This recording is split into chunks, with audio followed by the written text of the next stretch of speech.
parte da viagem e a gente vai acompanhar. Você vê agora imagens ao vivo de Paris. Vamos acompanhar, ele está acompanhado do ministro Mauro Vieira, de Relações Exteriores, presidente Lula, que cumpre a agenda oficial na França desde o dia 4 de junho. Vamos acompanhar. Aqui em Paris.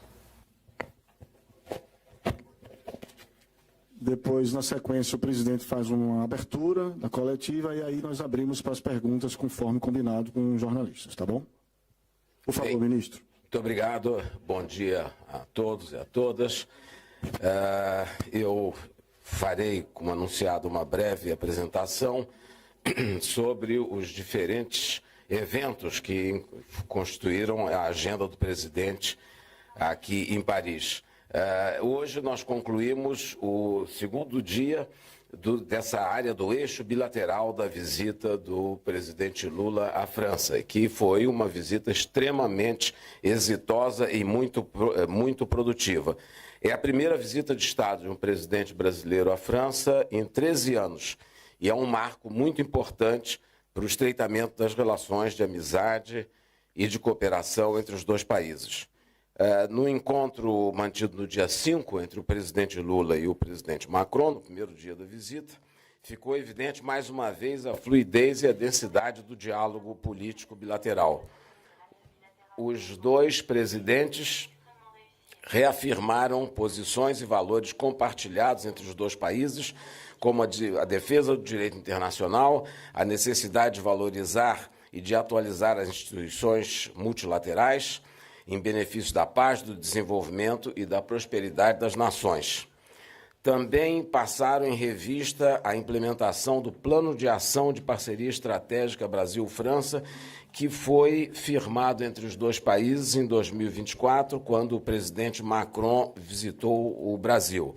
E o Plano de Ação reforça os compromissos fixados nos mais de 20 atos bilaterais assinados no contexto dessa presente visita. Nessa análise fica evidente que o relacionamento bilateral tem passado por um adensamento importante nos últimos anos, inclusive por meio do lançamento de inúmeras novas iniciativas nas áreas de ciência, tecnologia, inovação, meio ambiente, segurança alimentar, educação e saúde. O Brasil desenvolve com a França projetos importantes bilaterais em áreas de ponta, como o satélite geoestacionário de comunicações e o supercomputador Santos Dumont. Vale mencionar também o Centro Franco-Brasileiro de Biodiversidade Amazônica, que reativamos em 2024 e que nesse ano começa a financiar pesquisas conjuntas dos dois países.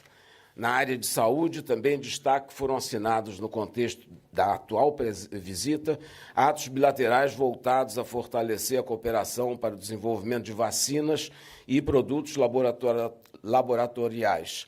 A Fiocruz, nossa instituição de ponta nessa área, estabeleceu novas parcerias com as instituições francesas, incluindo o Instituto Pasteur. Cabe também destacar o programa Brasil-França de produção de helicópteros. Estamos discutindo com intensidade com o lado francês a possibilidade de aproveitar as instalações da fábrica da Helibras em Itajubá, em Minas Gerais, para a produção de helicópteros que poderão servir à área, às polícias estaduais, aos governos estaduais, poderão ser empregados pelas agências de saúde e também em defesa, com objetivos de defesa, controle do meio ambiente e a fábrica, as instalações de Itajubá poderão ser também utilizadas para futuras exportações para outros países da região que tenham interesse. No campo econômico, temos que registrar que participamos ontem de uma cerimônia importantíssima, que foi a certificação do Brasil como país livre da febre aftosa, sem vacinação. A certificação foi dada pela Organização Mundial de Saúde Animal, a OMSA, e também podemos destacar como muito importante a reunião mantida pelo presidente Lula com um grupo de 15 empresários franceses em diversas áreas que vieram manifestar o desejo de aprofundar as relações econômicas com o Brasil e anunciaram planos de inversão no Brasil de até 100 bilhões de reais até 2030, nos próximos 5 anos. Também é importante registrar que ontem foi realizada um grande encontro de empresários dos dois lados, havia mais de 500 inscritos de cada lado, e esse fórum debateu grandes perspectivas de investimento e de troca de informações entre os dois setores privados. Temos que destacar também que no campo cultural foi importante a visita, inclusive, do presidente Lula à manifestação cultural produzida na França, aqui em Paris, dentro do espírito das jornadas culturais cruzadas que celebram os 200 anos de relações bilaterais entre os dois países e que será complementada no segundo semestre pelas iniciativas da França no Brasil. Durante essa visita foi assinado o novo acordo de cooperação cultural que atualiza o marco anterior que datava de 1948. Também houve ocasião para celebrar o legado do grande artista e fotógrafo Sebastião Salgado, recentemente falecido, símbolo da luta pela justiça social e ambiental. Temos também que registrar com satisfação que o presidente Macron anunciou a suspensão por 6 meses do regime de vistos para brasileiros ingressarem na Guiana Francesa. Durante esse período serão negociados mecanismos para a extinção definitiva desse requisito. Não podemos também deixar de mencionar que os dois presidentes e as duas delegações discutiram as questões relativas à participação da França na COP30 em Belém no mês de novembro próximo e a contribuição que a França dará para o sucesso da COP30, para que a COP30 passe a ser, como diz o presidente, a COP da implementação de todas as negociações levadas a cabo até agora. A parte final da visita, que começará agora, na parte de hoje, será em Nice, quando o presidente participará da Conferência das Nações Unidas sobre os Oceanos, ao NOC 3, onde levará também uma palavra e a posição do Brasil com relação à preservação dos oceanos para a preservação do meio ambiente e controle da mudança climática. E a questão dos oceanos é fundamental para o Brasil, um país que tem 8.500 quilômetros de extensão de costa marítima e que não pode deixar de se preocupar, evidentemente, com a preservação, como em qualquer outra região. Finalmente, eu queria dizer que o presidente Lula teve 2 eventos muito importantes e que destacam o prestígio, seu prestígio pessoal na França e a grande amizade entre os dois países. O presidente Lula foi recebido na quinta-feira numa sessão de trabalho da Academia de Letras da França, quando recebeu a medalha da Academia Francesa, e onde houve, nessa sessão de trabalho, a discussão sobre uma nova palavra que será incluída no dicionário da Academia Francesa, uma palavra que não existe ainda no dicionário francês, que é multilateralismo. E o presidente participou dessa discussão, dando o seu testemunho, mostrando a importância do multilateralismo defendido por ele e colocado como um elemento central na nossa política externa para o mundo de hoje em que vivemos. É importante também destacar que ele é apenas o segundo chefe de Estado brasileiro que assiste e recebe essa homenagem da Academia de Letras da França. O anterior chefe de Estado brasileiro que visitou a Academia foi em 153 anos atrás, foi Dom Pedro II. Portanto, são os 2 únicos que tiveram esta honraria. Também, no dia de ontem, o presidente recebeu um doutorado honoris causa da Universidade de Paris 8, que é uma universidade voltada para temas sociais, para a política e para a inclusão. É uma universidade que recebe estudantes estrangeiros de braços abertos e que já contou com a participação de vários importantes intelectuais brasileiros, desde Josué de Castro até o querido amigo de todos nós e trabalhou tantos anos com o presidente Lula, como o professor Marco Aurélio Garcia.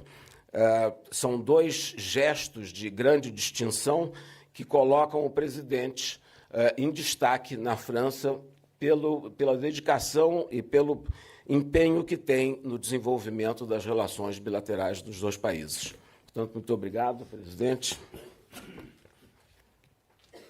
Ninguém bate palma para o Mauro. Obrigado.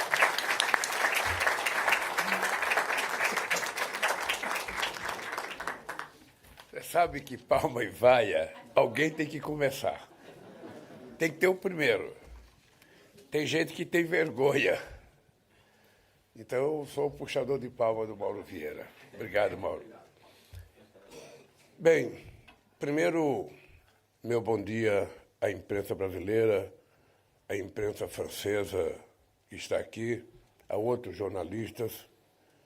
Meu bom dia aos meus ministros, Mauro Vieira, Ricardo Lewandowski, Alexandre Silveira, Marina Silva, Márcio Elias Rosa, e o nosso querido embaixador Ricardo Neiva Tavares, a minha querida mulher e companheira Janja, ao senador Giordano, que está acompanhando a delegação, o outro senador já teve que ir embora, sabe?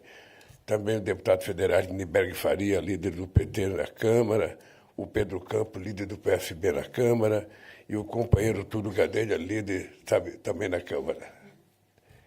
Bem, o almirante Marcos Sampaio Osso, que é o nosso comandante da Marinha, que veio firmar, sabe, as inovações no acordo Brasil-França na construção do submarino de propulsão nuclear, o nosso querido André Rodrigues, diretor da Polícia Federal, que junto com o ministro Lewandowski e eu, nós vamos a Toulon ter um encontro com a Interpol, que pela primeira vez tem um secretário-geral brasileiro e que a gente vai discutir um pouco como a gente pode trabalhar junto, Interpol, Brasil, através da nossa Polícia Federal, como combater o crime organizado, ser mais eficaz. A gente vai aprender um pouco mais e, quem sabe, ensinar um pouco mais, mas a verdade é que o crime organizado está cada vez mais se transformando numa indústria multinacional muito poderosa e que é preciso muita eficácia e muito trabalho conjunto de todas as polícias do mundo preocupadas com isso para que a gente possa combater. Também quero dizer aqui da minha alegria de estar aqui comigo, Jorge Viana, nosso querido presidente da Apex, que foi um dos promotores do encontro empresarial de ontem, que traz uma novidade muito interessante para nós. Ou seja, hoje é sábado, muitos de vocês poderiam estar descansando, uns poderiam estar andando de jet ski, outros poderiam estar, sabe, acampando em qualquer lugar, e nós estamos trabalhando, e vamos trabalhar amanhã, e vamos trabalhar segunda-feira, porque eu estou muito feliz com essa viagem. Eu lembro que no meu primeiro mandato, eu fiz uma viagem para o Oriente Médio. E naquela viagem, o companheiro Furlan, que era ministro de Indústria e Comércio, gastou $500 mil fazendo uma feira dos produtos brasileiros, sobretudo na área de calçados. E aquela feira rendeu $50 milhões naquela noite. E a crítica que eu recebi era porque tinha gasto $500 mil e ninguém falou que a gente tinha ganho $50 milhões. Essa é a novidade. Se a gente somar os investimentos que nós conseguimos na China, se a gente somar os investimentos que nós conseguimos no Japão, nós vamos perceber que nós estamos fazendo aquilo que todo e qualquer presidente da República precisaria fazer no Brasil. Ou seja, o Brasil é um país grande, o Brasil é a 8ª economia do mundo, quando está no meu governo, quando não está no meu governo vai para a 12ª. Eu quero levar o Brasil à 6ª economia do mundo, já tivemos lá em 2008, e eu acho que nós ainda temos coisas importantes para fazer. Só para vocês terem ideia, eu volto para o Brasil, dia 12, dia 15, eu tenho reunião com 15 países do Caribe. e para discutir com eles, sabe, como defender o multilateralismo, como aumentar a relação com o Brasil, o que a gente pode construir de parceria. A semana passada fizemos uma reunião com mais de 40 ministros da agricultura da África para a gente tentar demonstrar o que a gente faz e como que a gente pode contribuir com a África, levando os nossos conhecimentos tecnológicos para lá, levando a nossa experiência, sobretudo a revolução que aconteceu no Cerrado, porque a savana africana parece muito com o Cerrado. Aí nós vamos ter dia 6 e 7 a reunião dos BRICS, no Brasil, no Rio de Janeiro. Depois, logo em seguida, vai acontecer uma coisa que vai entrar no Guinness Book. Tá? Pode colocar aí. Eu acho que vai ser a primeira vez que um chefe de Estado vai receber 3 outros chefes de Estado simultaneamente. Eu recebo, assim que terminar o BRICS, eu recebo o primeiro-ministro Modi da Índia, depois eu recebo o presidente Sisi do Egito e depois eu recebo o presidente Prabowo da Indonésia. Você viu que eu já sei o nome de todos, já são todos companheiros, sabe? E cada reunião dessa a gente vai fazer com um conjunto muito grande de participação de empresários, porque o papel do presidente é abrir, sabe, a porta e dizer para os caras, olha, está aqui as possibilidades, nós produzimos isso, nós oferecemos isso, o que vocês têm para nos oferecer e fazer negócio. E foi isso que eu fiz aqui na França. Eu acho que o Brasil, de vez em quando, se comporta diante do continente europeu como se nós fôssemos colonizados ainda. Ou seja, nós partimos do pressuposto de que os países europeus são todos mais avançados do que nós, todos mais ricos do que nós, e que a nossa relação é sempre subserviente. E eu não acho que deva ser assim. Tem muitas coisas que o Brasil é superior a qualquer país do mundo. Eu vim aqui para dizer para o Macron, presidente Macron, é uma vergonha que um país do tamanho do Brasil, que é a 8ª economia do mundo, e um país do tamanho da França, que é a 5ª ou a 6ª economia do mundo, só tem um fluxo de balança comercial de 9 bilhões. Quando atingimos muitos, atingimos 10 bilhões. É muito pouco. É muito pouco. Nós já temos com o Vietnã agora, que é mais recente a nossa relação com o Vietnã, 13 bilhões de dólares de fluxo comercial. Sabe? Com um país como a Argentina, chegamos a ter 40 bilhões de dólares de fluxo comercial.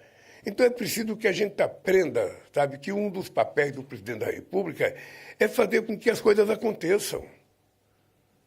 Sabe, não é ele negociar, é ele criar condições para que os nossos empresários, os empresários dos países que a gente visita, possam se encontrar, se conhecer, trocar ideia, construir parceria, sabe, fazer as coisas acontecer. Então eu fiquei muito feliz porque 15 empresários franceses pediram uma reunião comigo, eu os atendi antes da plenária com os empresários e eles anunciaram um investimento de 100 bilhões de dólares no Brasil nos próximos 5 anos. Isso é muito relevante. É muito relevante para um país que precisa deixar de ser pequeno. O Brasil precisa deixar de ser pequeno. O Brasil precisa se colocar como um país grande. Os nossos embaixadores no mundo têm que pensar grande. A gente não é menor do que ninguém. A gente não é inferior a ninguém. A gente tem menos história que outros, mas bela coisa. Sabe, se nós não temos os monumentos que os países têm, nós temos história. Nós temos, sabe, o verde, temos a preservação ambiental, temos mais água doce preservada. Essas coisas é que valem na nossa relação. E ontem eu disse ao presidente Macron, abra o seu coração para o Brasil e vamos assinar esse acordo da União Europeia com o Mercosul. Não há porquê. Veja, a França não tem nenhum melhor amigo do que o Brasil na América do Sul. E o Brasil não tem nenhum amigo melhor do que a França na Europa. E por que 2 amigos não são capazes de fazer um acordo? Olha, se tiver problema, vamos sentar numa mesa e encontrar onde é que estão as diferenças e vamos acabar com isso. É bem importante a gente nunca se esquecer, a América do Sul, o Mercosul e a União Europeia compõem uma população de 722 milhões de habitantes, com um pequeno PIB de 22 trilhões de dólares. Seria o acordo mais excepcional já feito neste começo de século e seria uma resposta ao unilateralismo do Trump. Ou seja, nós queríamos mostrar que o multilateralismo vai sobreviver E ele é a razão pela qual o mundo deu um salto de qualidade depois da Segunda Guerra Mundial.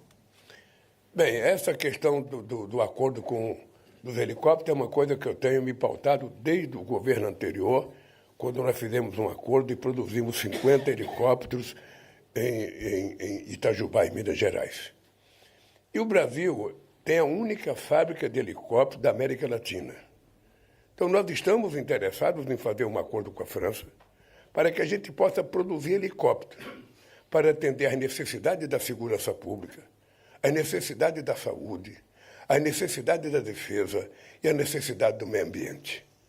Ou seja, se você constrói um pacote grande, você pode ter na Helibras uma grande fábrica de construção de helicópteros no Brasil para atender aos interesses da América Latina, da África e, quem sabe, de outros países, como a gente faz com o KC-390 da Embraer, que hoje é vendido em quase todos os países do mundo.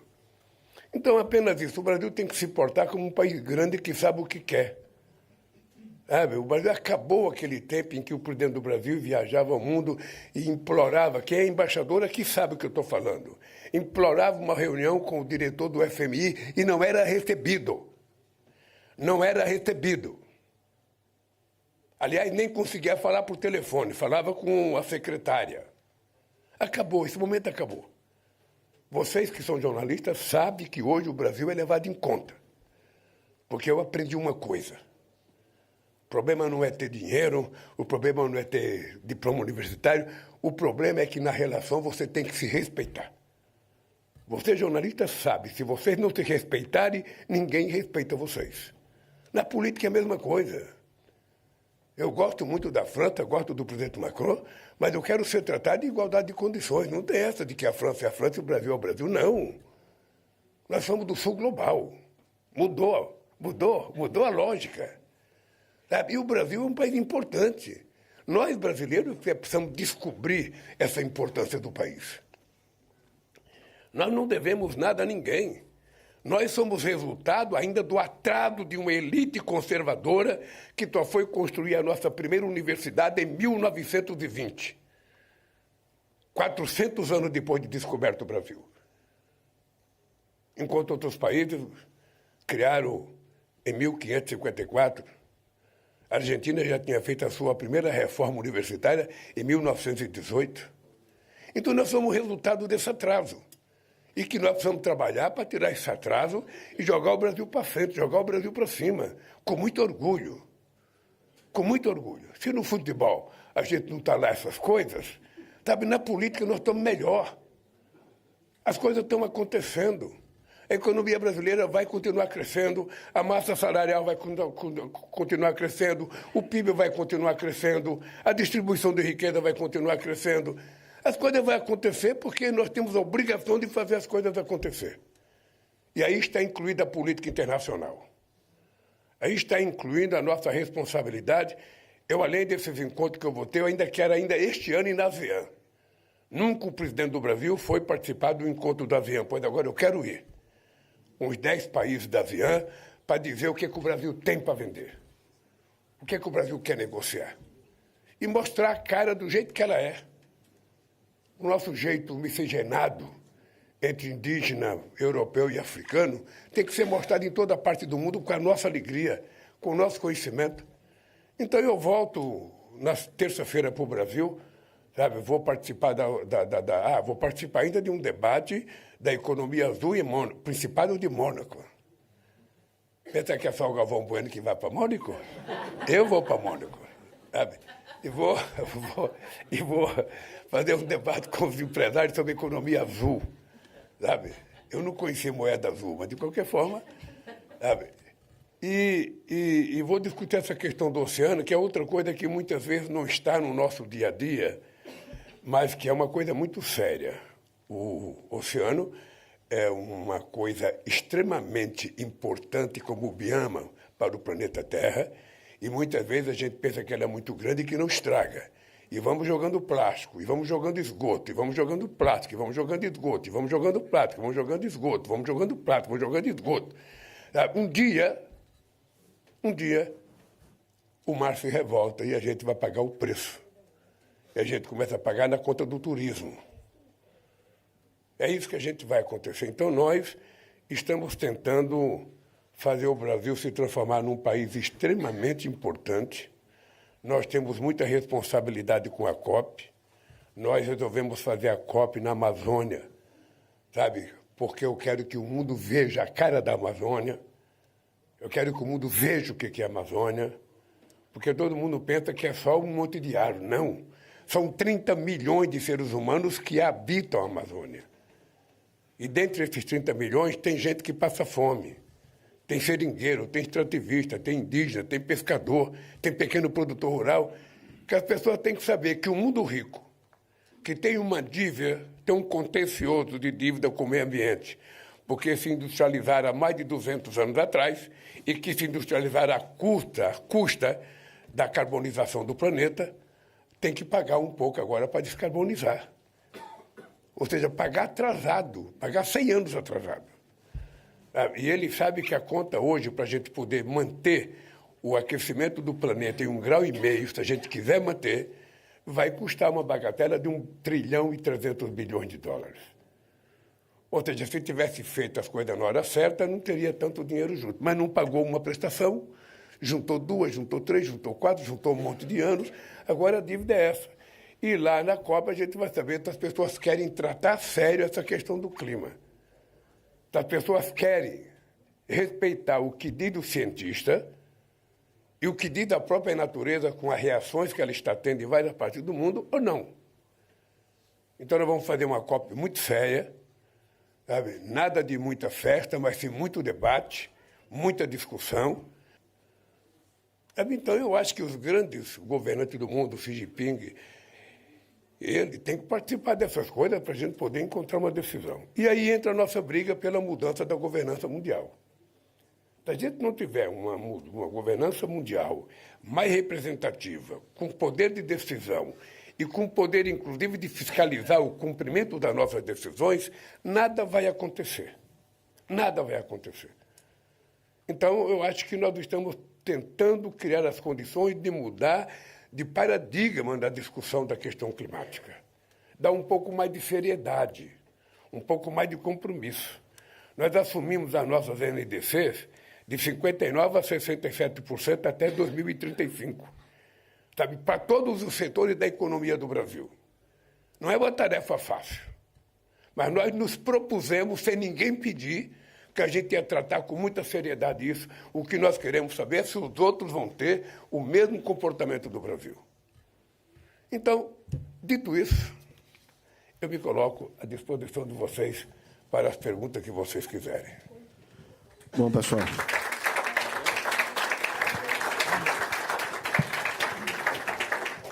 Vamos iniciar as perguntas, então, pelo Olivier Punjade, da Rádio France.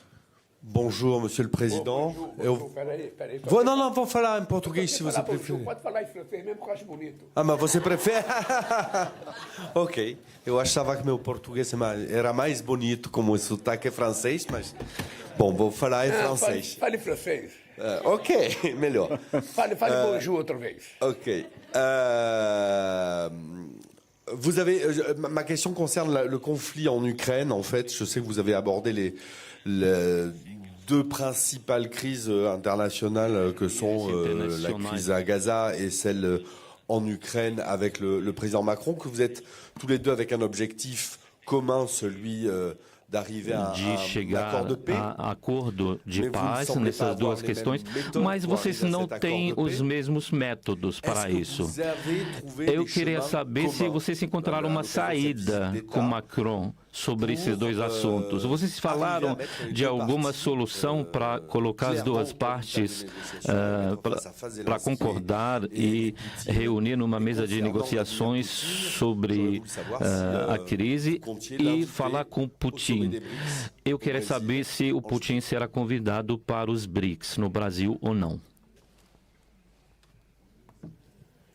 Bem, o Putin é membro nato dos BRICS. Ele é um dos criadores dos BRICS. Ele pode participar ou não. Ele está condenado por um tribunal internacional. Ele sabe que ele corre risco. Mas a decisão é dele. Tá? Ele está convidado porque ele é membro NATO. Ele é o criador dos BRICS junto com o Brasil, Rússia, sabe, e China.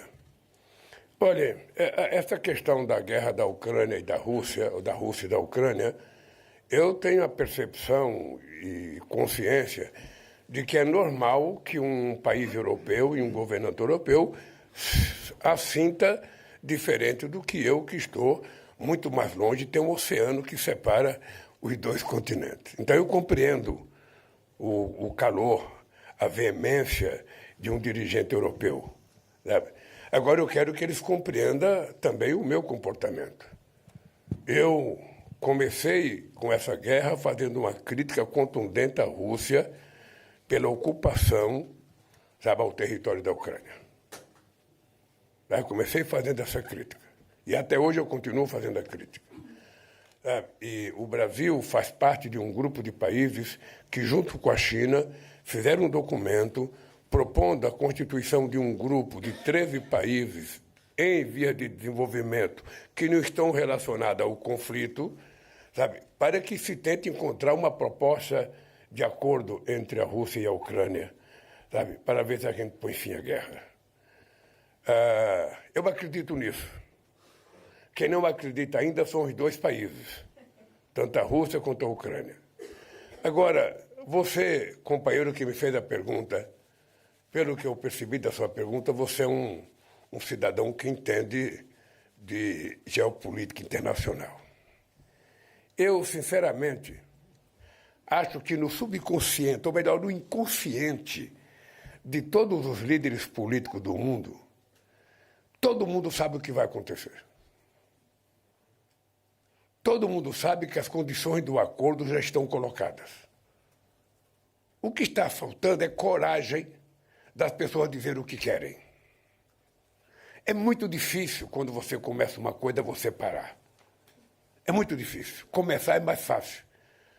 Eu sei que não é a mesma coisa, mas comparando uma greve com uma guerra, quando você começa uma greve, o dirigente sindical faz os discursos mais veementes em cima de um caminhão de som e cada vez ele vai engrossando mais o discurso, e vai falando mais coisas, e vai se comprometendo mais. Chega uma hora que ele percebe que a greve não dá mais em nada e ele não sabe como parar a greve. É possível fazer se houver o consentimento dos dois, porque ninguém vai ficar, sabe, fazendo as coisas se os dois não quiserem. Eu fui aos 80 anos da Segunda Guerra Mundial na Rússia e fui conversar com o Putin sobre isso. Conversei muito com o Putin, fui à China, conversei muito com o Xi Jinping. Voltei à Rússia, parei no aeroporto para fazer um longo telefonema para o Putin, dizendo que o presidente Putin deveria ir à mesa de negociação em Istambul. Seria um gesto que ele faria para aqueles que não acreditam que ele quer paz. Ele explicou as razões dele. Obviamente que eu fiz uma proposta dessa sabendo que um governo tem uma série de gente que ajuda ele a tomar decisão e que muitas vezes o presidente não se expõe de ir numa primeira reunião. Mas eu disse para ele que era importante que ele se expusesse, que ele fosse a Istambul. Só está lá público. Qual é a base do acordo? Bom, ele não foi. Então eu lamentei que ele não tenha ido. Se fosse eu naquela situação, eu teria ido. Então eu acho, companheiro, que está mais próximo de um acordo do que parece. Por enquanto, eu acho que os dois líderes têm dificuldade de explicar para o seu próprio povo os seus limites. Ninguém vai ter tudo o que quer. As pessoas vão ficar com aquilo que é possível de conquistar. A vida é assim, na nossa relação humana e na nossa relação política. Ela é assim. A gente nunca tem tudo o que a gente quer. A gente tem apenas aquilo que é possível. E eles já sabem o que é possível. Essa é a minha visão. Obviamente que eu estou muito distante, você está aqui mais perto, você ouve até barulho de bomba, eu não ouço, sabe? Então, mas essa é a minha visão sobre esse confronto. Agora, tão grave quanto a Ucrânia é Gaza. Porque a guerra entre Rússia e a Ucrânia são dois exércitos formais brigando. Gaza não.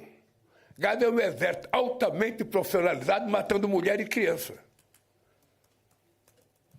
Eu fico pasmo com o silêncio do mundo. Me parece que não existe mais humanismo nas pessoas. Ah, palestino pode morrer. Palestino pode morrer. Palestino não é ser inferior. Palestino é gente como nós. Ele tem o direito de ter o terreno dele. Foi demarcado em 1967 a área em que os palestinos poderiam construir seu país. E está sendo tomada a terra demarcada em 67. E a nossa briga por governança é isso. A ONU, que teve coragem de criar o Estado de Israel, não tem força para criar o Estado palestino. Ou seja, nós estamos vendo, sabe, estão dizimando uma nação. A pretexto do quê? Nós também criticamos o Hamas quando fez a invasão a Tel Aviv. Agora, o que ninguém responde é como é que a inteligência de Israel permitiu que alguém de Asa Delta invadisse Tel Aviv. Sinceramente, tem coisas que os meus anos de escolaridade não me permitem compreender. Então, eu fico pensando, quer ver, e tem outras guerras. Não sei se você sabe, hoje nós temos, é o período que tem mais conflito desde a Segunda Guerra Mundial. Tem conflitos em vários lugares. As pessoas se voltaram a brigar agora para tentar aumentar o terreno do seu país. Em vários lugares não tem sentido isso mais. Por isso é que nós estamos defendendo urgentemente mudar o Estatuto da ONU e fazer um Conselho de Segurança mais representativo, sabe, do atual mapa político do mundo, que esteja representado o continente africano, o continente latino-americano, que esteja ainda presente a Alemanha, o Japão, que esteja o Oriente Médio. Só a África tem 3 países com mais de 100 milhões de habitantes. A Nigéria com 226, a Etiópia com 126, o Egito com 106 milhões de habitantes. Ninguém está na ONU. Então, ou as pessoas compreendem, sabe? Eu poderia falar, como eu disse para o Trump, como eu disse para o Macron, abra o seu coração para o Brasil no acordo. Eu poderia dizer ao Xi Jinping, ao Putin, ao Trump, ao Macron e ao primeiro-ministro da Inglaterra, abra o seu coração no Conselho de Segurança e deixe outros países entrar para ver se a gente consegue mudar um pouco o mundo. É isso, querido. Vamos à segunda pergunta, Paola Diorti, da Rede Globo. Presidente, bom dia. Obrigada por fazer essa coletiva para falar conosco. Presidente, no final do primeiro dia da visita de Estado, depois que o senhor se encontrou com o presidente Macron, eu conversei com o presidente Macron e eu perguntei para ele sobre o acordo.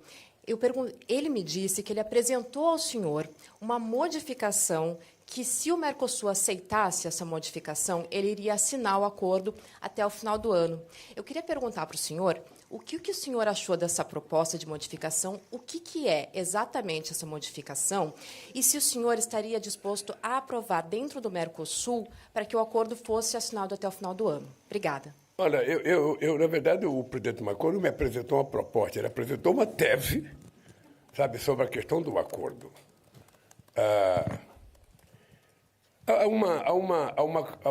uma necessidade política aqui na França, da situação e da oposição, de vender a ideia de que, se fizer um acordo entre a União Europeia e o Mercosul, a agricultura francesa ou europeia vai ter prejuízo, porque eles não conseguem competir com o agronegócio brasileiro. Ora, o agronegócio já exporta para cá o que eles produzem. O agronegócio já exporta soja para cá, já exporta milho. Sabe? A nossa cota de carne, segundo o Márcio, meu ministro interino, se eles cumprissem a cota, no máximo os franceses iriam comer 2 hambúrgueres em média por ano. É nada. Ele se esquece que o Brasil tem quase 6 milhões de pequenas propriedades até 100 hectares. Eu vou repetir, o Brasil tem quase 6 milhões de pequenas propriedades até 100 hectares, que não fazem parte do grande agronegócio. Ele se esquece que no Brasil nós temos 2.500.000 pequenos produtores de 0 a 10 hectares. O que eu disse ao presidente Macron é que seria importante que os agricultores franceses se reunissem com os agricultores brasileiros, porque, ao invés de antagonismo, a nossa agricultura pequena e média possivelmente tenha muita complementariedade. É isso que deve acontecer. E sugeri ao Macron, vamos fazer uma reunião com os pequenos de vocês e com os nossos pequenos. Eu, longe de mim, querer prejudicar o pequeno agricultor francês. Longe de mim. Eu não quero que a gente pare de comprar vinho da França, embora a gente produza vinho. Eu não quero deixar de comprar champanhe, embora a gente produza champanhe. Eu não quero deixar de comprar queijo e outro latino, embora a gente produza também. Ora, política comercial é uma via de duas mãos, gente. Sabe? A gente vende, a gente compra. A gente vende, a gente compra. A gente vende, a gente compra. E somente numa mesa de negociação. Então, não é possível um acordo unilateral entre França e Brasil, sem levar em conta que a União Europeia tem 27 países e que o Mercosul são 4. Então, o acordo tem que ser coletivo. Tá? Eu sei que a Ursula von der Leyen e a Comissão têm procuração para assinar o acordo, independentemente da França querer ou não. Porque a França já deu procuração. Tá? Eu acho que o Parlamento Europeu aprova o acordo. Mas eu não quero que seja um acordo em que as pessoas fiquem de cara feia. Aí não é acordo. Sabe, quando você sai para comprar um carro usado, você encontra o dono do carro pedindo 10. Ele acha que é o maior preço do mundo para ele. Se ele vender por 10, ele vai ganhar o fim do mundo. Você acha 10 barato. Para você também é o melhor negócio do mundo. Esse é o acordo. Os dois saírem felizes. Então, eu não quero que o produtor brasileiro prejudique o produtor francês, eu quero que a gente se encontre e veja aonde é que está o problema. Não é ideológico. É simplesmente econômico. E vamos discutir para ver o que a gente pode fazer. Eu estou convencido. Quero que vocês anotem na cadeira de vocês aí. Até eu deixar a presidência do Mercosul, nós vamos ter esse acordo assinado. Com todo mundo sorrindo. É isso. Vamos para a próxima pergunta. Lúcia Nuzel, da RFI. Bom dia, presidente. Obrigada por essa coletiva. Sou a Lúcia Misel, da Rádio França Internacional. Mais próximo, ok. Presidente, a sustentabilidade esteve nos seus discursos desde que o senhor chegou aqui na França. O senhor acabou de falar sobre a COP30 e ver quem vai estar falando sério sobre esse assunto do clima. Mas, ao mesmo tempo, no Brasil, a gente tem visto a agenda antiambiental avançar num nível inédito no Congresso, né, com a Lei Geral de Licenciamento Ambiental aí, avançando no Congresso. Então, eu gostaria de perguntar para o senhor o seu posicionamento sobre essa lei, sobre o avanço dessa lei, e até que ponto o senhor está disposto a barrá-la, se veto é uma opção para o senhor. Muito obrigada. Olha, quando o Congresso aprova uma lei, essa lei ela vai para todos os ministros que têm alguma relação direta com essa lei. Eles sugerem aquilo que deve ser vetado, aquilo que deve ser sancionado. Eu tenho, acho que, mais de 15 dias para receber essa lei, que ela vai para a Câmara ainda. Então, ainda está num debate imenso. Ainda temos todo um debate na Câmara. Você percebe que é muito difícil um presidente da República dar palpite, sabe, de uma coisa que está sendo votada na Câmara. Eu tenho o direito de vetar. Então, deixa acontecer, deixa ver se o debate na Câmara evolui.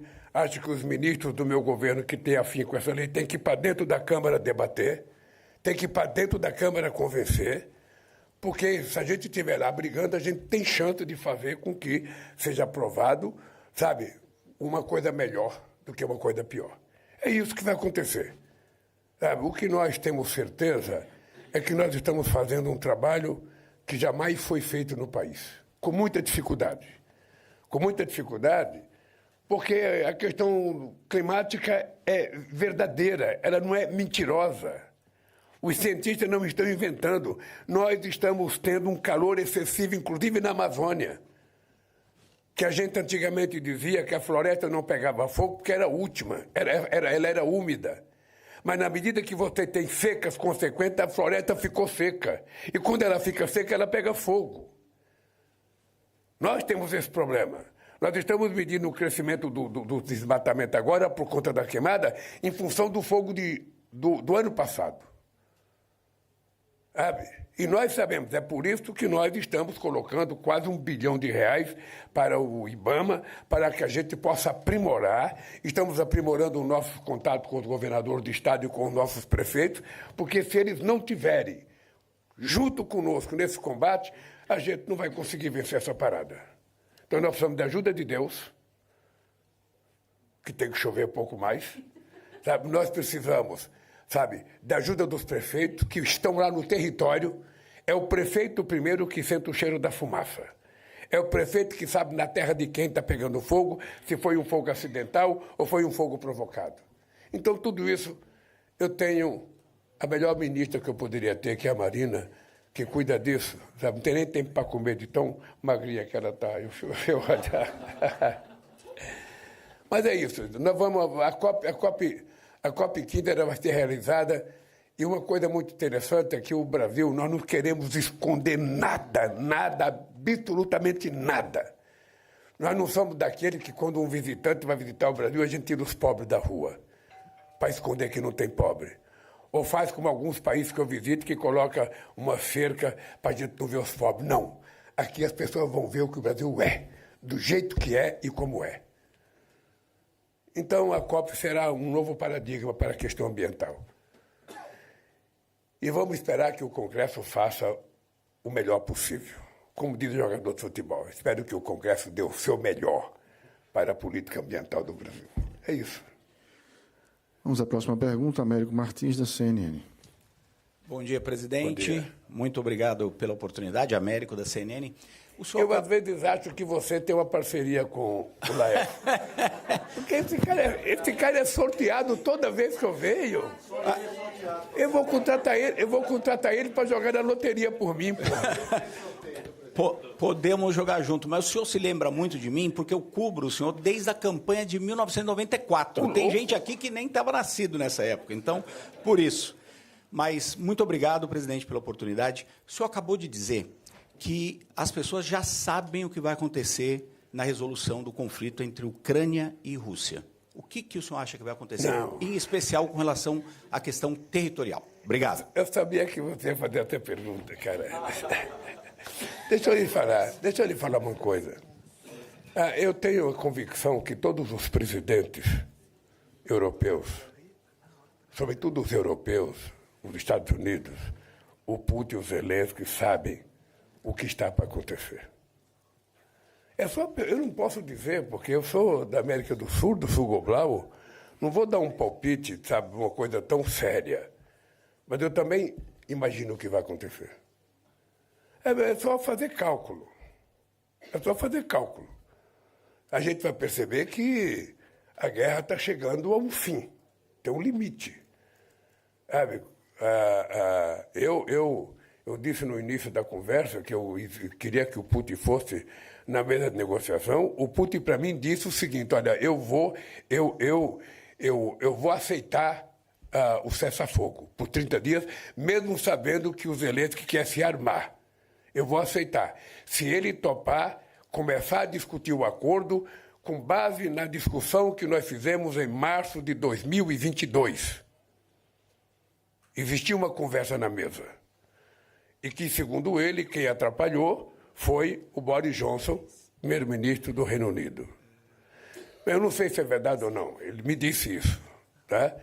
O que eu acho é que já fazem 3 anos, eu acho que está na hora das pessoas perceberem que o que já se gastou com essa guerra, o que já se perdeu de vida, não será recuperado mais. Por isso que eu acredito e fiz essa sugestão. A ONU pode voltar a ser protagonista desse assunto. O Guterres é um homem bom. Ele pode convocar um grupo de amigos, ele propor um grupo de amigos ao Zelensky e ao Putin, que converse com os dois, ouça a verdade dos dois e depois construa uma alternativa. Que eu tenho certeza que você já sabe qual é também. Tenho certeza que você já sabe. Se não sabe, vai pensar daqui para frente que tem a solução. Tá? Então é assim que eu penso. Agora é duro as pessoas voltar atrás. É duro, você sabe que é duro você acreditar numa coisa e depois perceber que não é aquilo que vai acontecer, que você não vai conseguir tudo que você quer, que você vai conseguir um pedaço, outro vai conseguir, mas a vida é assim.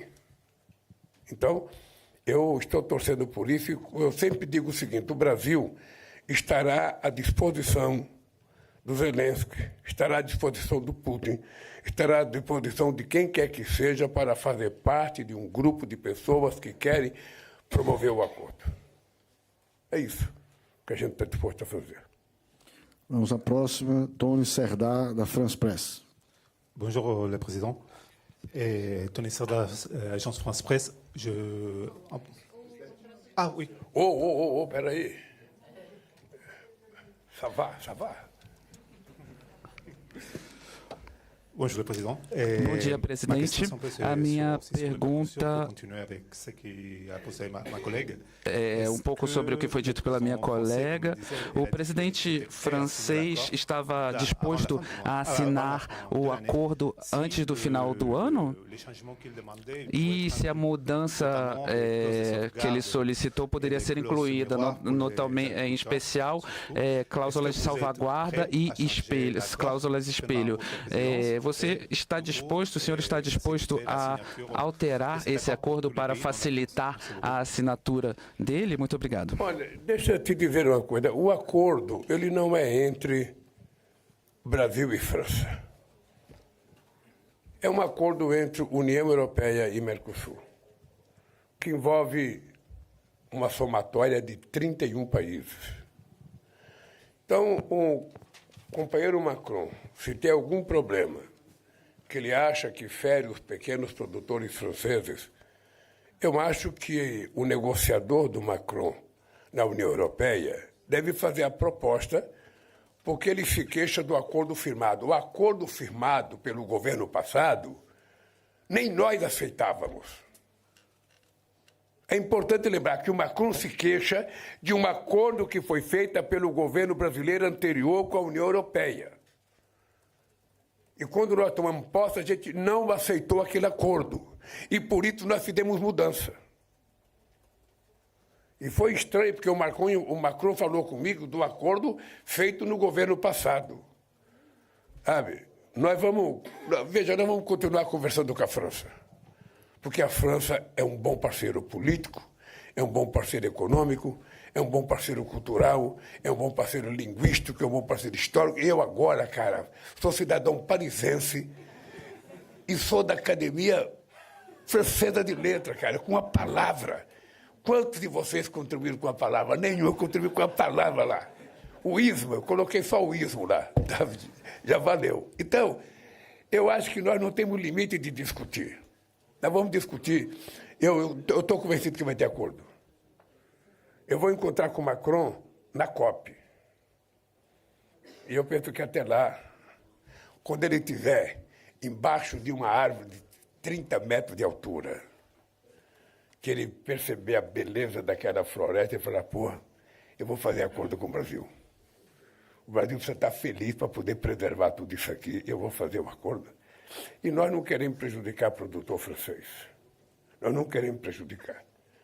Sabe? Não está na minha cabeça que a gente faça um acordo para matar o pequeno e médio produtor francês. O que eu quero é que os pequenos produtores franceses se juntem com os pequenos produtores brasileiros para a gente saber qual é a diferença. Qual é a similaridade que existe entre nós. Porque um acordo pode ser bom para os dois lados. Eu trabalho com essa ideia. Então, como eu sou muito amigo do Macron, aliás, eu tenho muita sorte aqui na França, porque eu fui muito amigo do Chirac, fui muito amigo do Sarkozy, fui muito amigo do Jospin, fui muito amigo do François Hollande e sou muito amigo do Macron. Vocês percebem que eu me dou bem com todo mundo? Eu sou um cara do bem. Então, aqui com a França, a gente não quer problema com a França.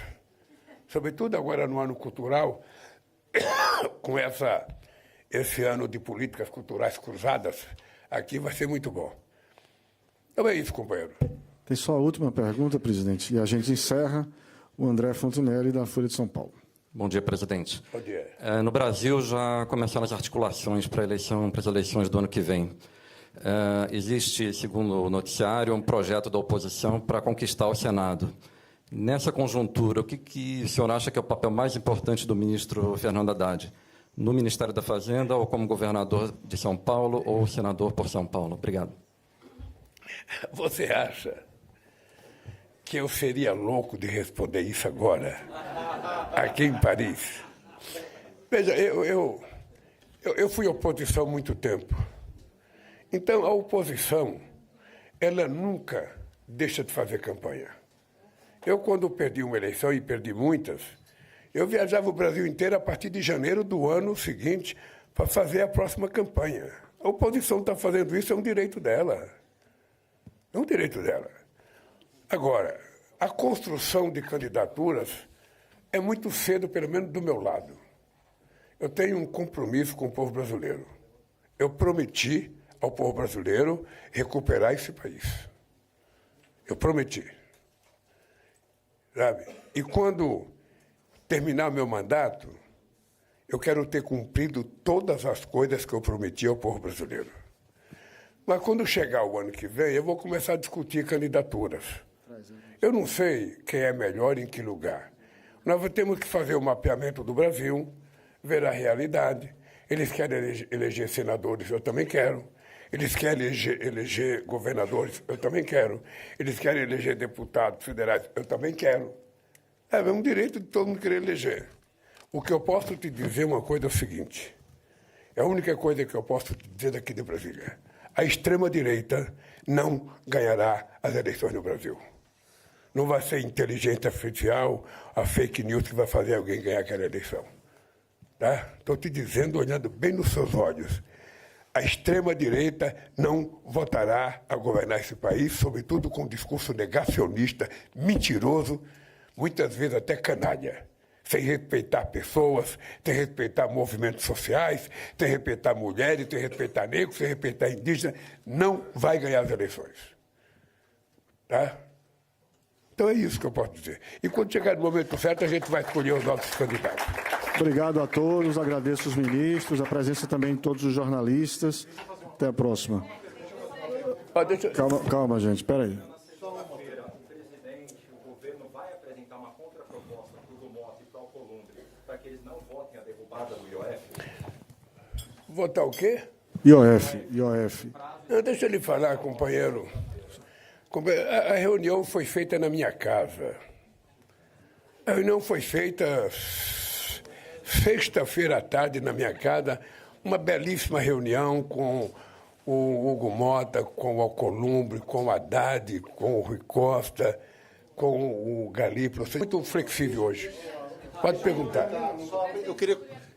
Sérgio Uti, SBT. Eu só queria completar a pergunta do Américo sobre a Ucrânia. O argumento do governo brasileiro da necessidade de paz e de acabar a guerra é irrefutável. Ninguém discorda desse argumento na Ucrânia. A questão é a negociação e o que pode render essa negociação. O senhor não acredita que uma negociação que termine com a Rússia dominando parte de um território que não é dela, que o Brasil não reconhece como dela, isso não é um presente para o agressor, para o invasor? Isso não abre um precedente muito perigoso em termos geopolíticos? Olha, você está numa guerra. Uma guerra, nem sempre acontece aquilo que a gente quer. Eu vou lhe contar um pequeno exemplo. Eu fui procurado uma vez pelo presidente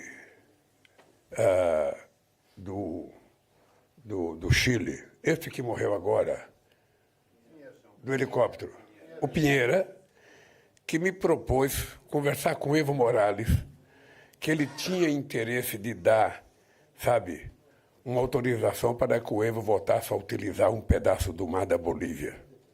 A única coisa que ele não queria era a palavra independência, sabe? O território continuava sendo chileno. Eu fui conversar com o Evo. O Evo ideologicamente disse, não podemos aceitar, o território é nosso, o território é nosso, o território é nosso, vamos aceitar. Eu falei, Evo, você perdeu aquilo numa guerra. Você acha que você faria uma guerra agora, você ganharia?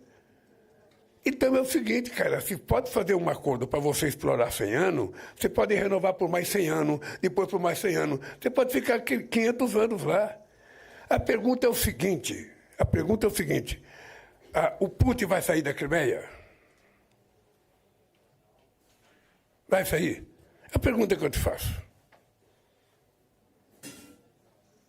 Olha, nem ele quer sair, nem o Zelensky quer perceber outra parte que ele já invadiu e que ainda não tomou definitivamente.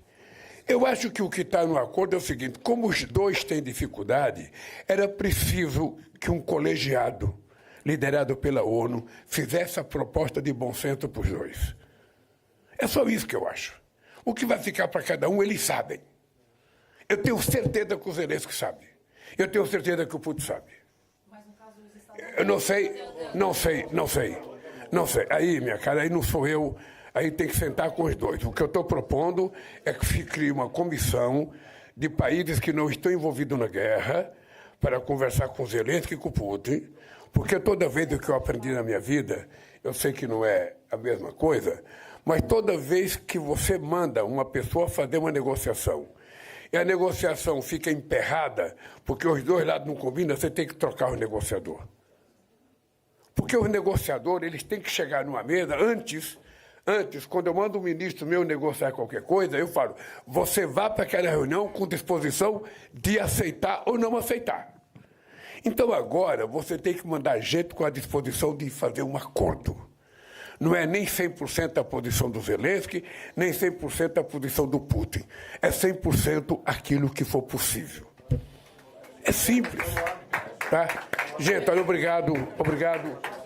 Até a próxima. Vamos, Anice? Vamos, Anice? Tá bom. Um abraço. É isso, acabamos de assistir a coletiva de imprensa do presidente Lula em Paris. Ele fez um balanço dessa primeira parte da visita oficial de Estado à França. Uma série de parcerias foram acordadas e o governo brasileiro abre portas para novos investimentos franceses aqui no país. O presidente destacou que está levando de volta ao Brasil mais de 100 bilhões de dólares em investimentos dos franceses. Lula voltou a falar do seu otimismo para finalizar o acordo Mercosul-União Europeia até o final deste ano e defendeu o multilateralismo que fez o mundo dar um salto de qualidade, reduzindo desigualdades. Agora, o presidente embarca para Nice, cidade do sul da França. No domingo, o presidente Lula participa do Fórum de Economia e Finanças Azuis em Mônaco, país que fica na costa sul da Europa. E na segunda-feira, em Nice, ele discursa na Conferência das Nações Unidas sobre os Oceanos. Toda a agenda você acompanha aqui no canal Gov. E é isso, nós ficamos por aqui, mas, é claro, podemos voltar a qualquer momento com mais informações do governo federal. Siga nossas redes sociais ou acesse nossa agência de notícias. Até a próxima!